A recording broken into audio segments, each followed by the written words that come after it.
Hello, everyone at the incredible research conference. Yes, my name is Nicholas Outa. I am a PhD student and I'm also the CEO of Writing Hub Africa.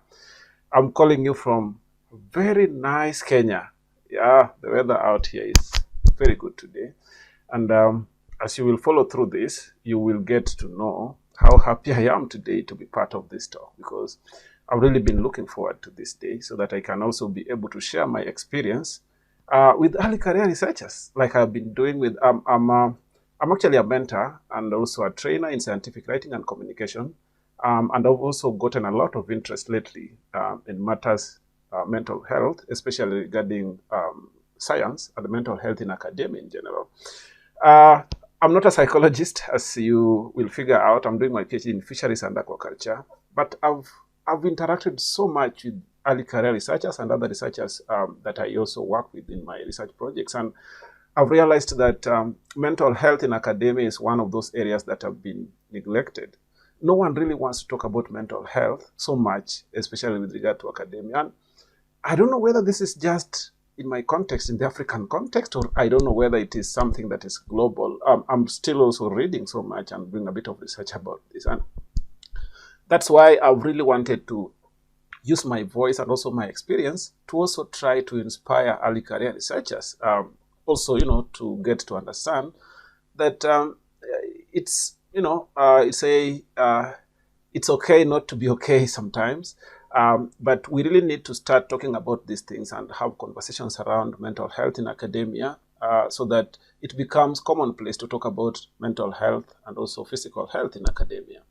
And that's why that basically is the topic, or that is the basis of my talk today. So I'll share my screen and then walk you through my talk. And my talk is in form of some slides, and these slides will also be provided by the university. And feel free to use it, feel free to share, feel free to even use it as it is, to even use it to present in other forums. It's allowed. I'm giving express, because I'll also publish it online somewhere on Zenodo. So just feel free to use it. It's free for use, because the goal is to use it to inspire and also encourage other early career researchers in the area of mental health. So I'll switch off my video and I'll now share my screen and then walk you through my talk. It won't be a very long one. Yes. Okay. So it's still loading. Yeah, here it is. So as I said, I'm not a psychologist. I am a scholar, and I'm also a researcher. So mental and physical sustainability in research. And I'm saying, how do we include researchers in research? So how can we include researchers in the research? Or how can we include the scientists in the science? Because sometimes that's a question that I've always asked myself that question, because sometimes we plan projects, we plan research ideas, we write all these things, but we really forget to include the need of the people who are really going to do the actual work. So we plan the work, but we don't plan for the people who are going to carry out the work. So first of all, we need to know that we are humans first, then we are scholars or researchers. So at the end of the day, we are human. So we could have accomplished so much in our field of research, we could have accomplished so much in academia, but that does not make us robots or machines without emotion, and also machines without, mental health issues. So it's fine that we acknowledge first that we are humans, and then we are scholars and researchers. And also, Adam Grant said, and I like this quote so much, that we should stop encouraging overworking and sleepless nights. Burning the candle on both ends will only leave you in darkness. It's common in academia. It's common in research that sometimes we want to appear to be working so much. So sometimes I walk into the lab and my lab mates tell me, Nicholas, I didn't sleep the whole night. I've done quite a bit. Fine, you might have done quite a bit, but was it at the expense of your mental health? Was it at the expense of your physical health? So we are human, and then we are researchers. So let's always try to strike a balance and also be human, even in the research. So I'm going to give an example. We need also to normalize talking about mental health and physical health in science or in academia. We sometimes just talk about the research and what we do, but we really don't, rarely do we talk about our mental health issues and also mental health issues in general, and especially issues around mental health. This is just a survey that was done by Nature, Nature PhD Survey 2019, where they were asking people whether they have ever sought help for anxiety or depression caused by PhD study. And just imagine that some of them, like 60%, most of them, 60% of the people said no. I don't know whether this was asked to the people who already had reported issues with depression or anxiety or not. But the fact here is 60% said no, 36% yes, they had sought for some help, but 4% said they didn't even want to talk about it. So you can see that brings about an idea of a little bit of some stigma around mental health, especially in academia. People assume that if you are doing your PhD or your master's, then you can figure it out. That's not the truth. I'll give a bit of my story, not into too much details, but it's also not so linked to research. But I started my mental health talks in academia after depression forced me to drop out of my PhD program. So I registered my first PhD program in 2017. I got so depressed because of so many other things that we also talk about, because we are part of a society, we are part of a community. So when you are doing research, you are not only going to be stressed by issues around research and academia, you are also going to be stressed by other things around you because you are a human being. So it got to a point where I attempted to commit suicide sometime in 2018, of course, but I overcame this. I have triumphed, and today I use my voice to inspire and give hope to others, other scholars, especially early career researchers like the ones in this forum here. So the meme on the right is just my mom telling me to study hard so that I don't wash dishes for a living. But now I'm washing dishes in the lab. Well, this life.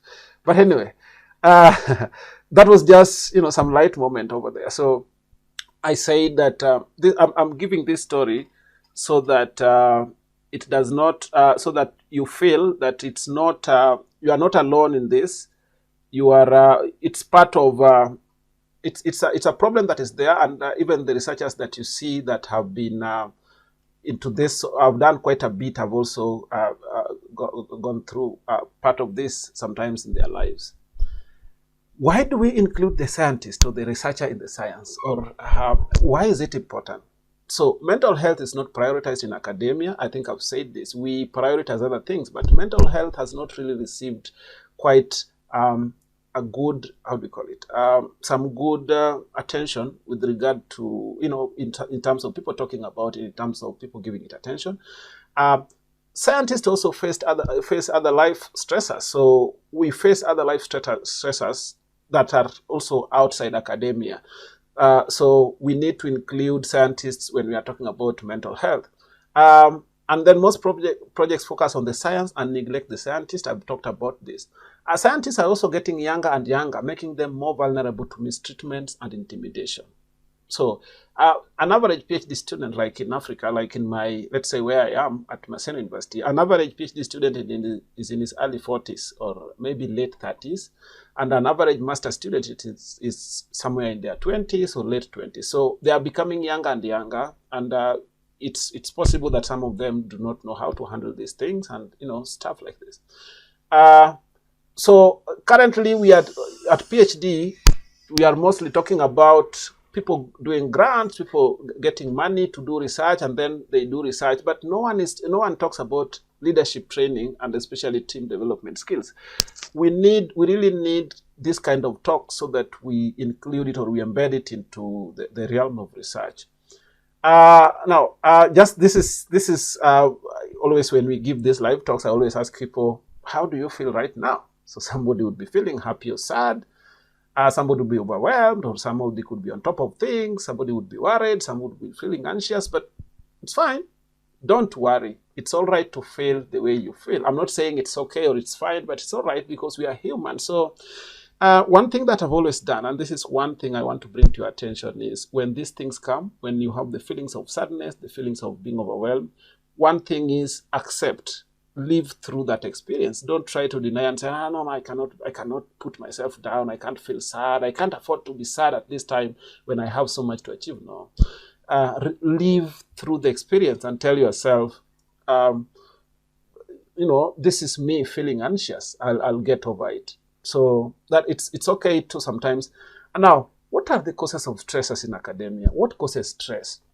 I've talked about the external factors. I'll not go about them because this is what we are part of a society. We are part of so many things. So our families can bring us some stress, our friends, finances, health, pandemics like COVID-19. And this is one thing that really stressed so many people. And also we have internal factors. So we are talking about these that are related to your research work or in your academia. So you could be having experiments that are not yielding results. So you get stressed over this. Pressure to write, defend, and submit proposals or thesis. It comes all the time. You see on the right, I have a small meme there that is saying, my advisor since I started my PhD. So my PhD third year, give me papers. That's what they want. You can see on that meme. So that could stress people so much. And then there's the pressure to publish. There are universities like my university where for a master student, you have to publish at least one paper before you defend and graduate. For a PhD student, you have to publish two. So that can also bring a bit of pressure. Then pressure from lab heads and colleagues, there is quite a bit to do. So your lab head could be putting a lot of pressure on you, telling you need to do this, you need to achieve this, you need to do this. And also you could have pressure from deadlines. So conferences, seminars, and there could be a lot of pressure in academia. But please give yourself some credit. You're a brilliant person to be where you are today, and you have achieved so much. That's why you are a postgraduate. You are doing your master's, you are your PhD, or you are just doing your undergraduate. But you've come from far. You've scored quite a bit of things. So give yourself some credit. And this is the truth. I feed my ego from time to time because I'm the only one who knows its diet. So look for what feeds your ego. It makes you feel nice. It can help you relieve some pressure. So what feeds your ego? For me, I write quite a bit on social media. If I'll show my social media handles, Facebook, LinkedIn, and Twitter at the end of this talk. You can follow. I write stories about my life. I write personal stories. I also write about the research we are doing. I write about experiments. I write about my family. I write about my friends. I write a lot of things. So that also gives me a bit of something. What can you do then? What can you do because I think it boils down to we need to stop complaining about mental health not being given attention, and we need to take now a lead role. One, what can be done is you need to create your personal time, but do not isolate yourself too much. This is very common among MSc and PhD students. So you find that you want to say that I came to this university to get a degree, so I'm not going to associate with other people. I'll just be going to my room to write, to read. No. You associate yourself too much, you get depressed. Let me give an example. I work mostly, like I'm giving this talk from my home office. I have a small office in my house from where I do most of my things. And sometimes when I sit here for one full week and without interacting with people outside, and I interact with people most virtually online, I get depressed. So don't isolate yourself too much. That is one tip. The next tip is, if you are a team leader, encourage others and be considerate. Let's say you are in charge of people. You are a PI. You have a project. You are a PI. You are in charge of people in the lab. Just, encourage them. Encourage them. Just be human. As I said, we are human and then we are researchers. So just be human. Listen to your system and act accordingly. Your body will always be giving you examples. So you could feel your back is paining and you ignore it. You could feel your head is pounding and you ignore it and you keep pushing yourself. No. When your body tells you to do something, act accordingly. Create time to do things that make you feel relaxed, like your hobbies and other passions. Listen to music. I watch comedies. I listen to music. I also dance. Actually, I have very nice dance moves. I hope you one day see my moves. I have moves. So I listen to music. I dance to music.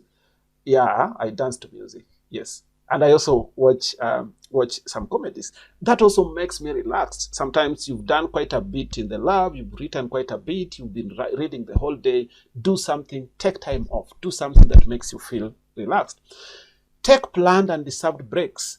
If you do not, your brain or your body will do it for you. And it might be the time you need it, you need to work. So as I said, listen to your system. If you don't take deserved breaks, your body will take a break. Reward yourself or and your teammates for assignment. So for me, whenever my paper is published, if I send a paper out and it's published, I don't have to spend so much money. Just go out, buy some coffee, buy something, buy some snacks, reward yourself and tell yourself, this one, I'm giving myself this for having achieved this. Find someone you can share with, and someone whom you think can listen, empathize, and offer some assurance. Not so many of us, but you need to find a friend with whom you can always talk. Go to them and tell them, hey, I feel so overwhelmed. My paper was just rejected. Find somebody you can talk to and somebody who can listen. Seek help if you can't do it alone. I think there's nothing to shy about, especially with regard to mental and physical health in academia. If you feel I can't do this alone, I'm feeling overwhelmed, just seek help. Seek help. Go for help. Go for counseling. Go for some therapy. Just seek help. Just take care of yourself. Take care of yourself. Now, learn to deal with compliments, criticism, and rejection. It's also one thing in academia that sometimes our papers get rejected. We write funds, we write grants, and then they get rejected. Or you go and defend your idea, and then it's rejected. So also, there's what we call the imposter syndrome, where you are told, hey, you've done quite a good job, and then the imposter syndrome is blinking at you, telling you, "Hey, there's nothing there. They're just flatting you." It's not easy sometimes to deal with them, but find a way of dealing with compliments, find a way of dealing with criticism, and also find a way of dealing with rejections. And also sometimes I love these memes. I told you I like things that make me feel, smile. When are you finishing your thesis? This is one thing you should never ask your a master's or a PhD student, because sometimes they don't know when they are finishing. And also that depresses them. So, just be able to deal with this. Procrastination, that is one thing that also brings a bit of issues with mental health, because you procrastinate so much, and then at one point you are under so much pressure to achieve something. So it's fine, we procrastinate, I also procrastinate sometimes, but identify and address what triggers you to procrastinate. What is it that makes you procrastinate? Identify it and deal with it. Create a Calendly or any other booking system and book appointments with yourself. So what I do, I always have a booking system where I book appointments on Calendly with myself. So if tomorrow I want to read a paper from 10, I'll book with myself an appointment for 10, so that when that time comes, the Calendly will send me a reminder that it's time to do this. So, it helps me. Keep track of your work. I use Trello and other different cards. So I put it on Trello so that I know where I am right now, what I need to do next. So just organize yourself. This will lower your procrastination. Set deadlines for yourself. So I always set deadlines. I say that I want to do this before the end of this time. So I always set deadlines even for myself. Do not feel bad for being a last-minute person, as long as the job is done and well done. So sometimes we procrastinate so much, and it gets to a point where we feel guilty and we are overwhelmed. We don't know. I always do things at the last minute. I procrastinate until the end. That's the only time I can work. I'm a very terrible person. No, you are not terrible. You are going to do the work, and if the last minute works for you and it does it well, and no one has ever complained, even if you are complaining, you know your system. So if you know you are doing your best, don't feel stressed about it. Have a writing partner, and this is what I keep telling people. Sometimes it's hard to write a whole proposal alone. Sometimes it's hard to write a whole manuscript alone. Have a writing partner. They could be in different fields, but there are people who encourage you, somebody who will call you. I have so many writing partners, and some of them are people who are doing their master's, some are doing their PhD, some are doing in a very different field, some in a different part of the world. Once in a while, I just call them, hey, how is your paper going? How are you doing? Have you submitted your paper for publication? All those things. So have somebody who will help you. The other thing is break your work into smaller pieces. I think there's an advert that I saw somewhere where somebody was being given big chunks of spaghetti, and he was begging the person giving them, give me in manageable chunks, give me in manageable pieces. He was saying, I will eat all this spaghetti, but I can't eat it at the rate at which you are trying to shove it down my throat. So you know yourself. Break this work into smaller pieces. Break it down into smaller pieces, then that will encourage you. If you want to do something that requires you to write 75 pages, don't say that I'll sit down one day and write 75 pages. Start giving yourself targets of writing 5 pages per day, depending on how long you have, 10 pages per day or 25 pages per day. Break it down into smaller pieces. Negotiations and compromises in academia. Well, this is also another thing. we work sometimes, especially as early career researchers, we work under certain PIs. So somebody has a project and they're the one leading the team. And sometimes you find yourself, do you find it hard to say no, especially to your superiors? That's the question I wanted to ask, because sometimes you might end up accepting too many responsibility, and then it makes you feel overwhelmed because they keep telling you, would you do the analysis for me? Yes. Will you write the report for me? Yes. There are some samples in the autoclave. Would you check them for me? I'm going out for lunch. You say yes. And then at the end of the day, you realize you have 17 tasks on your head. You don't have an idea how to accomplish them. And then you get stressed, you get overwhelmed. So try to negotiate. This can be from colleagues, so the responsibility can be from colleagues, lab heads, or other team members. Negotiate. Do not compromise. This is one thing that happens even in real life. I always tell people, do not compromise, negotiate. When people compromise, they get to a point where they realize, hey, I've compromised too much. I need to take back a bit of this power. So negotiate. You might end up compromising on your peace of mind, leading to stress. So don't compromise, negotiate. Tell them, hey, can I do it tomorrow? Because maybe today I already have enough going on. So just negotiate. Find polite ways of declining tasks. If your plate is already full, I think that's part of negotiation. You can also negotiate on the timelines. So the timelines is, I'll do it, but I can't accomplish it today. I'll finish it by tomorrow. So is that fine with you? So you've negotiated, you've not compromised. Then there's need for support systems. We need to have support systems to help us. We need people to walk this journey with us. Being among peers can help deal with the pressure that comes with academia, help reduce isolation and the feeling of being unproductive. What can we do as leaders, or as lab teams or lab heads, or just early career researcher, or be a leader in your own right? So what can we do? So we can form these groups, support groups that could be on social platforms. So it could be a WhatsApp group, Facebook, Slack, anywhere, or even on the platform we are using right now. We could have physical groups where we have lab working groups where we can meet and support one another. And then we can have writing and publication groups. We have a writing and publication group that we call the chiefdom. So in this chiefdom, we know the strengths of each and every person. So if there's a paper to be written, we tell somebody, you write the introduction, I'll write the discussion. So have these groups because they help. We can initiate this ourselves and support one another. Why not? What leadership roles can early career researchers play? You can take up prominent roles in your lab and be watchful and mindful of other team members. So I think if you're already aware that we need to have discussions around mental health in academia, be the first person. Be that person who goes out there and starts forming these initiatives. Initiate support groups and platforms to help other scholars cope. So initiate platforms. Say, hey, can we create, just be an initiator. Be sincere and open about your situation, including issues of mental health. So don't hide around these things. So if you're feeling depressed, if you're feeling overwhelmed, just talk about it. How do you feel? Because it helps you also deal with the anxiety and the depression that comes with this. Check and work with the support systems available in your institutions. You need to go out there and find what is really available in my institution that can be a support system for me. If there isn't any, form one. Why not? Just talk to colleagues, find a few people, maybe 20 or 15 people. Or you can even start with 5 people. Start a support group if it is not in your institution. If it is there, there's no need of starting a new one if already one is there. Either strengthen what is there or join whatever is already there. So here is what is more about me. You can find about me. You can find my Google Scholar link and see the kind of works I've done. On Twitter, that's my handle on Twitter.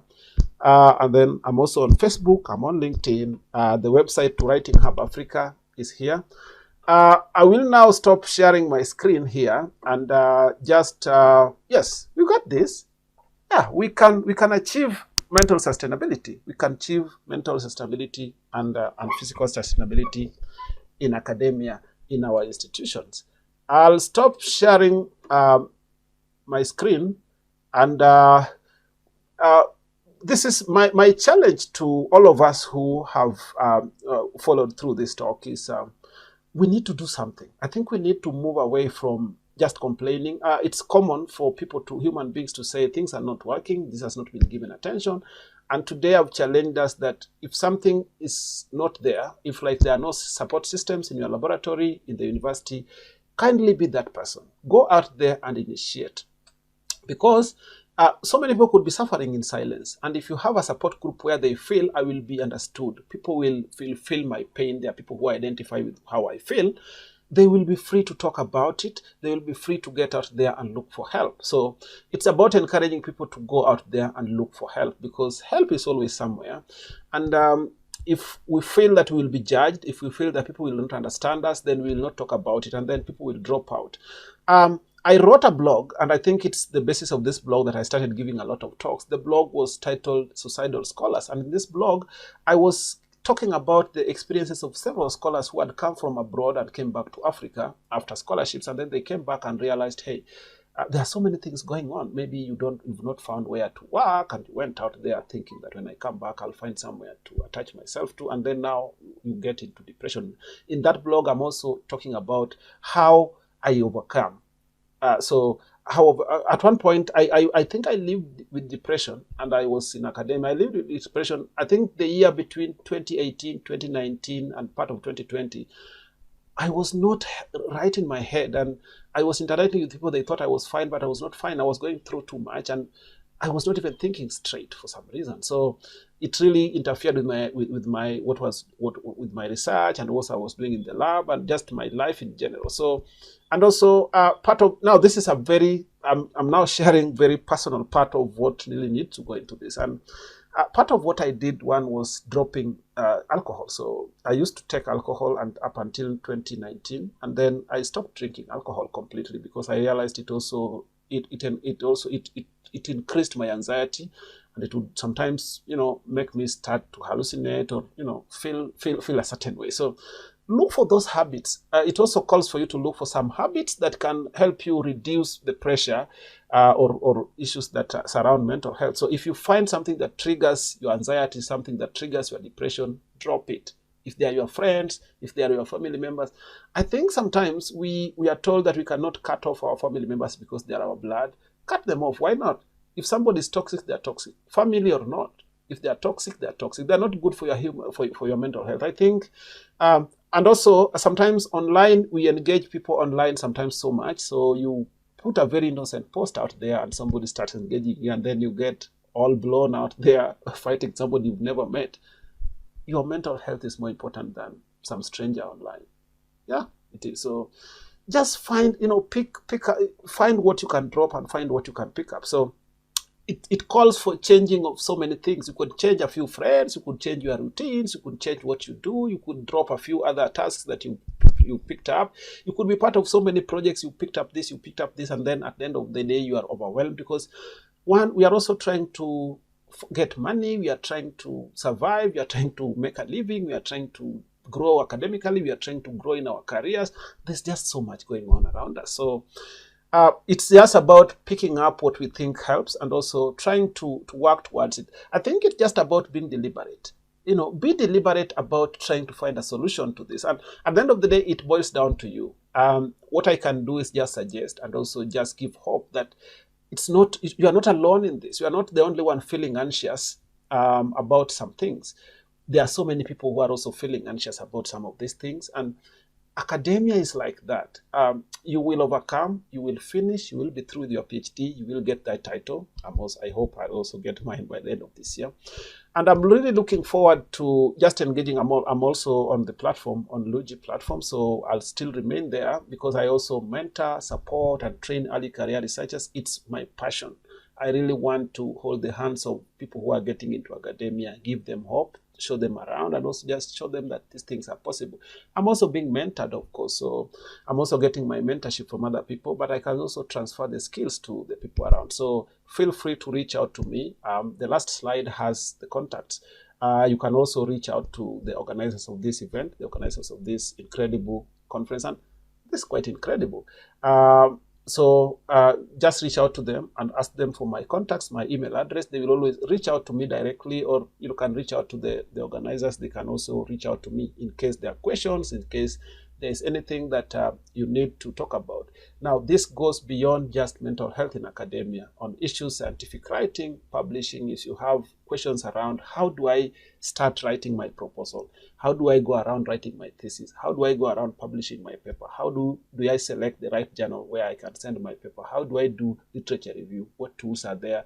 These are questions I can also answer. These are questions I can also support you with. With that, thank you so much, and get to listen to this and reach out to me. This was nice. Bye from Kenya. This is it. Thank you so much.